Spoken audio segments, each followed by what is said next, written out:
കുരുടനായിട്ട് ജനിച്ച ഒരുവന് കാഴ്ച കിട്ടി ചരിത്രം നിങ്ങൾ എവിടെയും ഒന്ന് പറഞ്ഞു തരാമോ? എന്നും ഉണ്ടായിട്ടില്ല.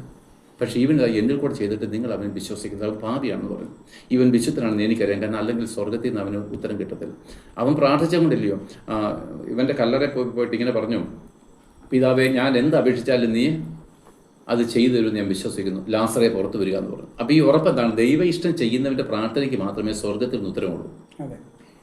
അല്ല നമ്മൾ വെറുതെ കിടന്ന് പ്രാർത്ഥിക്കുക, എല്ലാവരും ഉച്ച കൊടുത്ത് കിടന്ന് പ്രാർത്ഥിക്കും. ഉപവാസം 40 ദിവസം 60 ദിവസം എന്നെ ഒരു പ്രയോജനമില്ല. ഞാൻ ഞാൻ ഇതിൻ്റെ കൂടെ ഒന്ന് പറയുകയാണ്, ഈ എവിടെ നോക്കിയാലും 40 ദിവസം 30 ദിവസം 20 ദിവസം ഉപവാസം ഒന്നും സംഭവിക്കുന്നില്ല ഇവിടെ.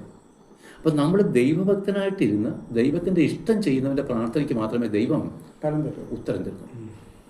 എന്നിട്ട് പറയുകയാണ്, കേട്ടില്ല, ദൈവത്തിൻ്റെ അടുക്കൽ നിന്ന് വന്നവനല്ലെങ്കിൽ ഇവൻ ഒന്നും ചെയ്യുവാൻ കഴിയും. നോക്കിയാൽ ദൈവത്തിൻ്റെ അടുക്കൽ നിന്നല്ല ഇവൻ എവിടെ നിന്ന് വരുന്നുവെന്ന് ഞങ്ങൾ അറിയുന്നില്ലെന്ന് പറഞ്ഞല്ലോ. മോശെ അറിയാം. അപ്പോൾ പറയും, ദൈവത്തിൻ്റെ അടുക്കൽ നിന്ന് വന്നിട്ടല്ലാതെ ഇത് ചെയ്യാൻ എങ്ങനെ കഴിയുന്നത്? അപ്പോൾ ഇന്ന് യേശു നമ്മുടെ ആ രൂപത്തിൽ നമ്മുടെ കൂടെ ഇല്ലെങ്കിലും പരിശുദ്ധാത്മാവ് സ്വർഗത്തിൽ നിന്ന് വന്നവൻ. അപ്പോൾ ഇന്ന് രോഗസൗഖ്യമുണ്ട്. ഈ സ്വർഗത്തിൽ നിന്ന് വന്ന പരിശുദ്ധാത്മാവിൽ ഇന്നും രോഗം സൗഖ്യപ്പെടുന്നുണ്ട്. ഇപ്പം ഞാൻ കൈവച്ച അനേകർക്ക് സൗഖ്യം കിട്ടുന്നുണ്ട്. ക്രിട്ടിക്കൽ സ്റ്റേജിൽ അന്ന് മരിക്കാനിരുന്ന ഇന്നും ആ പെങ്കൊച്ച് ജീവനോടുണ്ട്. ഇവിടെ അടുത്തുള്ളവർ പോയെന്ന് വെച്ചാൽ അവർ ഹിന്ദുവോ, പക്ഷേ ഇന്നും ആ കൊച്ചിന് അറിയാമെന്ന് അറിയത്തില്ല, അവിടെ അമ്മാവനറിയാം സംഭവം.